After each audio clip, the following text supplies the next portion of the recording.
французы предпочитают говорить глаголами. Глаголы – это самая остродействующая единица французского слова. Если у вас есть выбор между говорить глаголом по-французски или существительным, вы знаете ответ. Бûcher, bûcher, bûcher, bûcher, jour et nuit. Réussir à, réussir à, réussir à, réussir à, réussir à, réussir à. 15 дней. Он устроит восстание 1968 года и перевернет систему Франции. Даже Шарль де Голль скажет: ничего себе, Коль-Бендит. А через 30 лет он окажется во французской национальной ассамблее и будет как депутат принимать новые законы. Так существует Франция. Дорогие друзья, вы на канале Реальный Французский. Сейчас прекрасная летняя погода, сейчас лето 2019 года. И, пожалуй, пора выпустить летнее видео. Летнее видео на канале Реальный Французский, дорогие друзья. У каждого сезона есть свое влияние на преподавателя, на ученика. Ну и, соответственно, хочется при этом, чтобы вы, мои дорогие ученики, извлекали какую-то пользу из ваших просмотров канала YouTube, из ваших просмотров YouTube-хостинга. Если вы смотрите меня, то, скорее всего, вы так или иначе оказываетесь на YouTube, и чтобы ваш день не прошел бесполезно, я предлагаю немного поработать. Поработать, поговорить.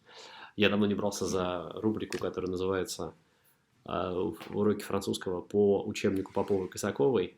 Учебник, упражнений на перевод которых остались когда-то за гранью прошлого, по-моему, около года, я их уже не беру в руки. Ну, давайте тогда сделаем совместно несколько фраз, всего 68 фраз. 9-е упражнение по учебнику Поповой-Косаковой. Вы этот учебник знаете, вот он так выглядит. Но это у меня он так выглядит, он прошел миллион уроков вместе со мной на руках. Вообще, у вас он может выглядеть в электронном виде, а нам нужно с вами упражнение 9 на странице 325, а именно 68 фраз, которые располагаются в этом упражнении. Кое-что буду рассказывать по пути, а ответы у вас будут справа или слева.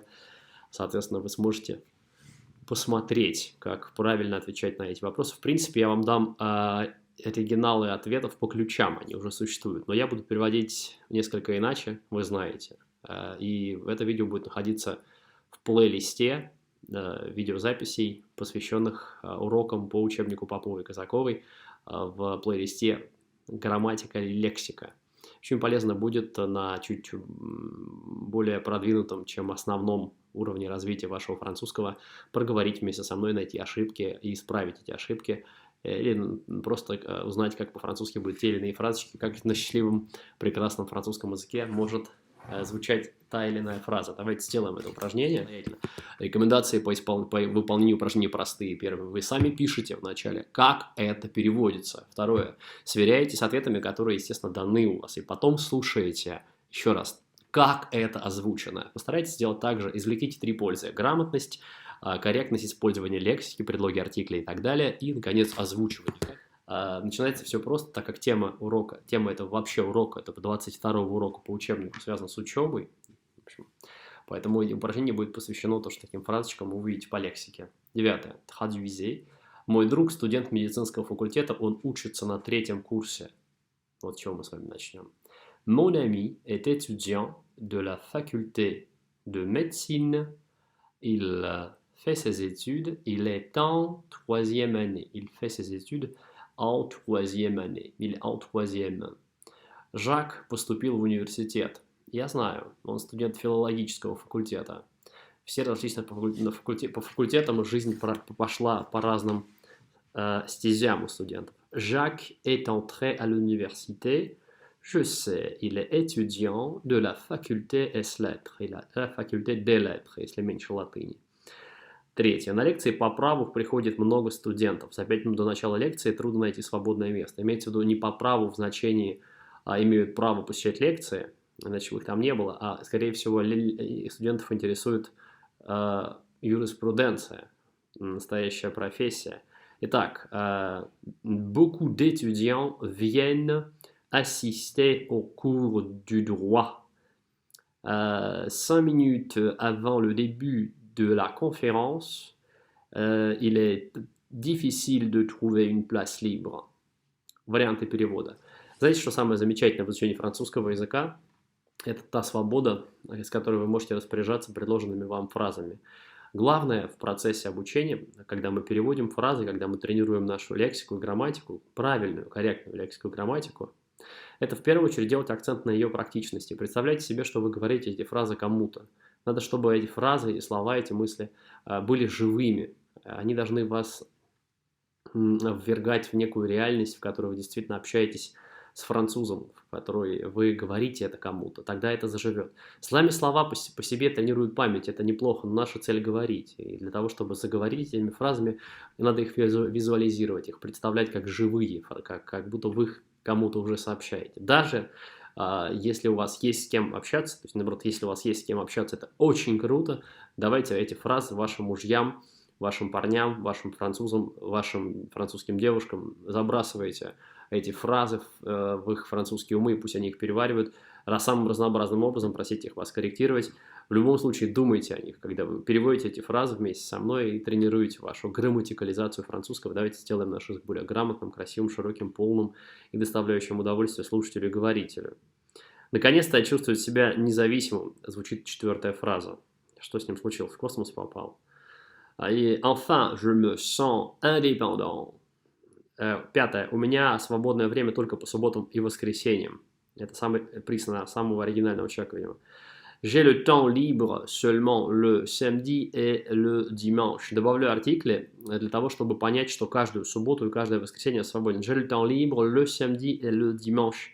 Ты волен отказаться, ты не обязан нас сопровождать, сказала команда друзей с битами. Tu es libre de refuser. Tu n'es pas obligé de nous raccompagner. Глагол obligé. Когда мы действуем на кого-либо, мы говорим obliger quelqu'un à faire quelque chose. Когда мы говорим я обязан что-то сделать, то будет использоваться être obligé de faire quelque chose. Смотрите, какая интересная история. Кого-то обязанным будет obligé quelqu'un à faire quelque chose, а мы являемся обязанными on est obligé de faire quelque chose. Брата еще нет. Его, конечно, задержали, но 3-я часть все равно выйдет. Le frère n'est pas encore là. On l'aura certainement retenu. Но это очень круто я перевел. Сейчас смотрите. Используя futur antérieur. Есть такое время, называется будущее предшествующее. Futur antérieur.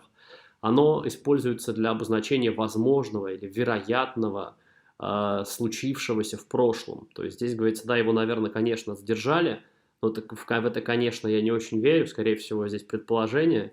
И поскольку предполагается что-либо, то я использую futur antérieur как форму, которая в 3-м модальном виде с вами вообще может подразумевать предположение. Чего? Ну, задержали брата. Le frère n'est pas encore là, on l'aura certainement retenu. Вы, очевидно, в курсе его неприятностей. Vous êtes certainement, vous êtes évidemment au courant de ses ennuis. Vous êtes évidemment au courant de ses ennuis. Он говорил целый час, но не сказал ничего интересного. Это как шутки про борьбу с наркотиками. Приносил огромную кучу наркотиков для того, чтобы в конечном счете сказать наркотикам нет. Очень много говорил, но нет, так и не сказал.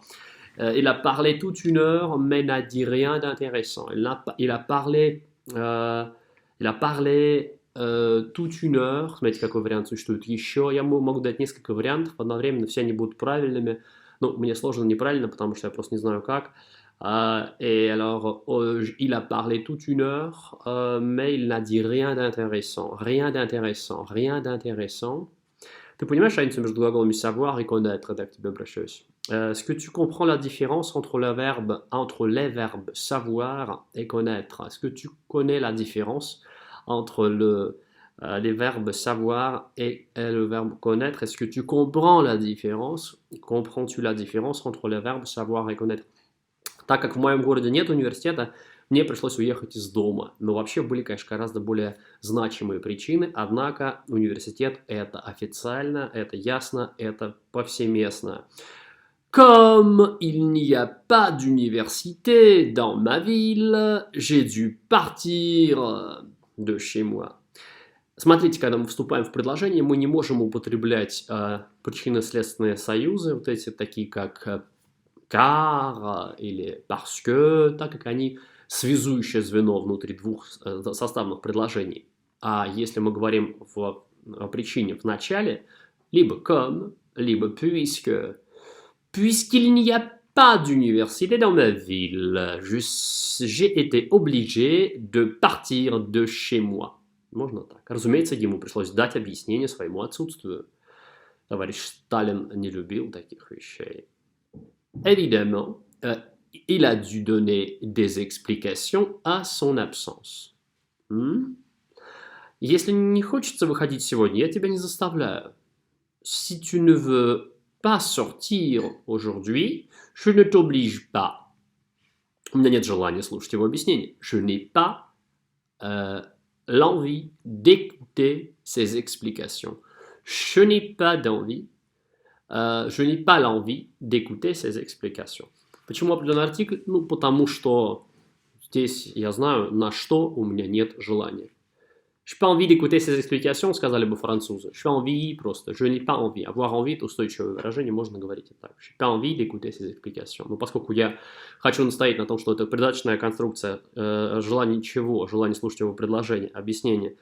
Это предложение, которое объясняет, какие конкретно желания меня не населяют, то я и буду ставить определенный артикль около этого слова «желание», je n'ai pas l'envie d'écouter ses explications. У него не было желания выслушивать его советы, он то же самое, да? Il n'avait pas l'envie d'écouter ses conseils. Я вернулся домой, так как у меня не было желания идти на вечер. Je suis revenu chez moi, car je n'avais pas l'envie d'aller à la soirée. Voilà, понятно, да? Лекции по международному праву интересные, я их никогда не пропускаю. Ну, построена фраза так, конечно, что искра из глаз от интереса. Les cours du droit international sont intéressants, je ne les manque jamais. Je ne suis jamais absent à ces cours. В первом семестре я пропустил много лекций и не сдал экзамен по истории. J'ai manqué beaucoup de cours au premier semestre, je n'ai pas passé, plutôt j'ai raté mon examen d'histoire. Je n'ai pas réussi à mon examen d'histoire. Как хотите. Вчера он прогулял школу. Тут же в школу, может быть, высшую школу в данном случае. Hier, il a manqué l'école. Hier, il a manqué l'école. Поторопись, опоздаешь на поезд. В школу, видимо, поездом. Dépêche-toi. Tu vas rater ton train. Я опоздал на последний автобус. Так, теперь уже автобусом пробуем. J'ai raté mon dernier bus. J'ai raté mon dernier bus. Je ne suis pas arrivé à mon dernier bus. Je ne suis pas arrivé à temps pour mon dernier bus. Как хотите строить фразу. Он не пришел на встречу.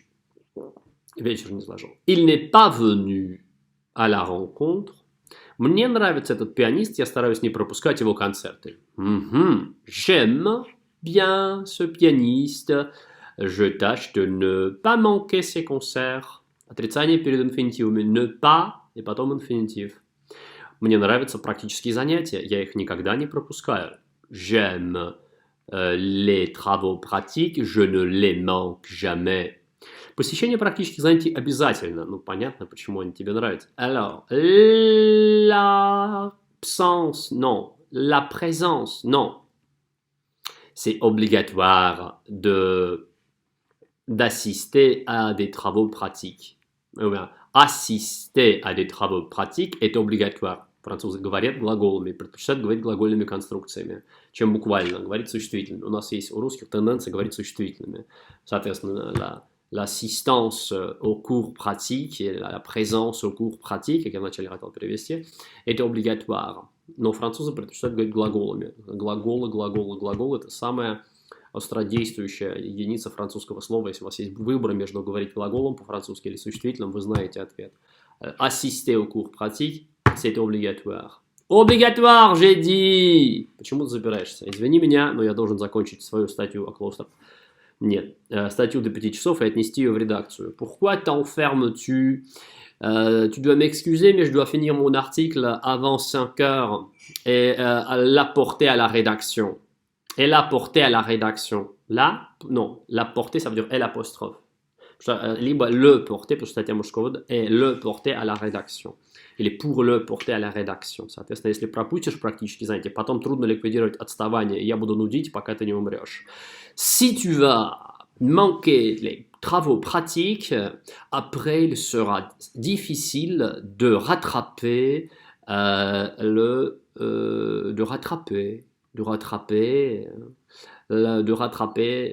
méconnaissance, de rattraper l'ignorance, rattraper le temps perdu. Он пропустил много лекций, ему приходится много заниматься, чтобы наверстать упущенное. Il a manqué beaucoup de cours, il doit bûcher, lui faut beaucoup travailler pour rattraper le temps perdu, pour rattraper le perdu. Трудно наверстать упущенное время, вы это сами понимаете. Il est difficile de rattraper le temps perdu, vous le comprenez vous-même. Мы провели каникулы на юге, побывали во многих городах, это было прекрасное путешествие. А где фотки? Nous avons passé les vacances dans le Midi, nous avons visité beaucoup de villes, c'était un voyage magnifique. На каникулах я ездил в Грецию, удивительная страна. J'ai visité la Grèce en vacances. Je suis allé, конечно же, en Grèce en vacances. Un pays formidable. Стоит чудесная погода, у меня нет желания идти в кино. Пойдешь в кино? Нет. Почему? Погода хорошая. Alors, il fait très beau. Il fait hyper beau, il fait très beau. Je n'ai pas envie d'aller au cinéma. Je n'ai pas l'envie d'aller au cinéma. Alors, c'est très bête про свободу. Здравствуй, невроз. Как прекрасно чувствовать себя свободным, наконец-то. Alors, il est très, très beau de se sentir libre enfin. Перечитайте, пожалуйста, текст с самого начала. Relisez le texte par cœur, s'il vous plaît. Не люблю слушать его рассказы, они всегда скучные. Но ты всегда их слушаешь. Но и не любишь, но слушаешь. Il faut pas écouter ces récits, ils sont toujours ennuyeux. Неприятно зубрить ночью напролет за 2 недели до экзамена. Я это понимаю, занимаюсь систематически. Il est désagréable, c'est ennuyeux de bûcher jour et nuit 2 semaines avant l'examen. Je le comprends et je m'occupe et je travaille systémiquement. Vous знаете, заниматься по-французски будет travailler. Travailler, système soviétique. Ты не болен? Да нет, просто у меня неприятности. Tu n'es pas malade? Non. Alors, je n'ai que des ennuis. J'ai des soucis tout simplement. Я ее не люблю, она нудная, как осенний дождь. Voilà, хороший аппетит. Je ne l'aime pas, elle est ennuyeuse comme une pluie d'automne. Une pluie d'automne. А нет, до сцены была une pluie d'été dans un petit matin. А где фраза моя? Вот. Ты видел его последний фильм? Да, видел. Фильм скучный, сюжет неинтересный. Tu as vu son dernier film? Oui, je l'ai vu. Un film languissant, un film ennuyeux, le sujet est peu intéressant, le sujet n'est pas intéressant. Вы хотите регулярно получать нашу информацию? Обратитесь в наше агентство. Да тупо не отписывайтесь от рассылки. Vous хотите, да? Vous voulez recevoir régulièrement nos informations. Множественное число в французском смысле здесь будет обязательно. Будет стоять причастие прилагательное на множественном числе. Nos informations, наша информация. Adressez-vous à notre agence. Voudriez-vous, voilà, vous voulez recevoir régulièrement nos informations. Adressez-vous à notre agence. Я регулярно слушаю передачи французского радио. Рекомендация всем обязательно. Просто это должен знать и уметь делать регулярно каждый. J'écoute régulièrement les émissions de la radio française. Лучше заниматься регулярно в семестре, чем зубрить ночами напролет перед экзаменом. Я так понял, что авторы этого учебника очень хотят, чтобы каждый из нас запомнил слово «зубрить». Я не знаю, зачем это. Может быть, это какой-то страшный триггер, или, как говорят по-русски, жупел. Страшное слово, которого нужно бояться. Запомните, его аж 2 раза встречается слово. Я вам скажу еще раз, как оно переводится. Il vaut mieux travailler régulièrement dans le semestre que bûcher jour et nuit. Соответственно, avant l'examen. Еще чашку кофе? 7. Нет, спасибо, в самом деле нет. Encore une tasse de café? Non, merci. En fait, non. Non, c'est vraiment très gentil, mais non, merci. У него в самом деле много работы, у него нет ни одной свободной минуты. А куда он работу укладывает, если нет свободной минуты? Как же так-то? Загнанность подразумевает отсутствие эффективности в работе. Il a effectivement beaucoup de travail. Il n'a une minute de libre. Il n'a aucune minute.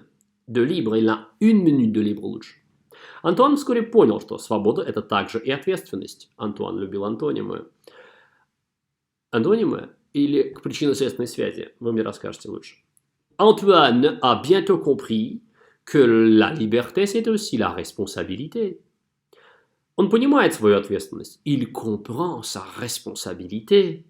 Конференция должна состояться в начале будущей недели. Я хотел бы узнать, кто отвечает за ее организацию. La conférence doit avoir lieu au début de la semaine prochaine. Je voudrais savoir qui est responsable de son organisation. Такие канцелярские фразы, вообще, конечно, жестяной дубовый язык. Цены действительно низкие. Вот это приятная новость. Alors, правда, надо выяснить, где. Les prix sont effectivement bas. Я питаюсь... ну понятно. Я питаюсь в университетской столовой. Вы знаете, по-французски это будет, как ни странно, звучать как-то элегантнее, что ли. Je mange dans le restaurant universitaire. Ну, не удивляйтесь, Макдональдс тоже называется ресторан. Я ем в университетской столовой, я предпочитаю обедать дома. А я редко ем, вот это уже ближе к делу. Je mange rarement à la cantine, как бы мы сказали, потому что у нас в университетах в Руси чаще всего встречается кантины, как на заводе вообще. Je mange rarement à la cantine, но, в общем, учебник хочет au restaurant universitaire, au buffet, aux uns de la gare. Je préfère manger chez moi. Je préfère prendre le repas à la maison. Соответственно, я редко ем. А теперь цены в университетской столовой невысокие, обеды действительно вкусные. Ну, такое бывает, да. Les prix au restaurant universitaire sont bas. Les repas sont vraiment bons. Во Франции студенты пользуются льготным тарифом на транспорте при посещении театров, музеев, кино. Ну, еще одна обязательная фразочка, давайте ее знаем. Почему в русском языке нет субжонктив? Alors, en France, les étudiants profitent du tarif préférentiel pour le transport, pour la visite au théâtre, au musée, au cinéma. В университетской столовой цены невысокие, но обеды невкусные, залы неуютные. Какие же разные все-таки бывают учебные заведения. Au restaurant universitaire, moi je dis как раз à la cantine de l'école, à la cantine de l'université, les prix sont bas, mais les repas ne sont pas bons et les salles ne sont pas accueillantes. Проблема жилья существует повсюду, только периодически в каких-то местах или отдельных городах это портит отношения между людьми, или как это называется, квартирный вопрос их портит. Le problème du logement existe partout. Мне удалось найти жилье рядом с университетом. J'ai réussi à trouver un logement près de l'université. Ему не удалось получить место в студенческом общежитии. Даже туда не пустили. Но надо было просто чуть-чуть пораньше или поактивнее. Il n'est pas réussi... Pardon, il n'est pas arrivé, il n'a pas réussi. Давайте лучше использовать глагол réussir. Я не знаю почему, но вы, дорогие друзья, не любите ставить предлог «а» после глагола réussir. Вот réussir на самом деле réussir à faire quelque chose. То есть даже те, кто готовы запомнить и блистать классным знанием употребления предлога «а» после глагола arriver, например, je suis arrivé à faire quelque chose, все равно таки недоумевая спрашивают себя, ну как я опять мог совершить ошибку, не поставив этот извечный предлог «а» после глагола réussir. Слушайте, réussir à, réussir à, réussir à, réussir à, réussir à, réussir à, это глагол успеха, я вам передаю из Москвы привет. Réussir à faire quelque chose. Le problème du logement existe partout. J'ai réussi à trouver un logement près de l'université. Il n'a pas réussi à obtenir une place au foyer. Некоторым из студентов повезло снять меблированную комнату недалеко от университета. Вот такие бывают студенты, и мы даже знаем, чем они занимаются по ночам. Certains étudiants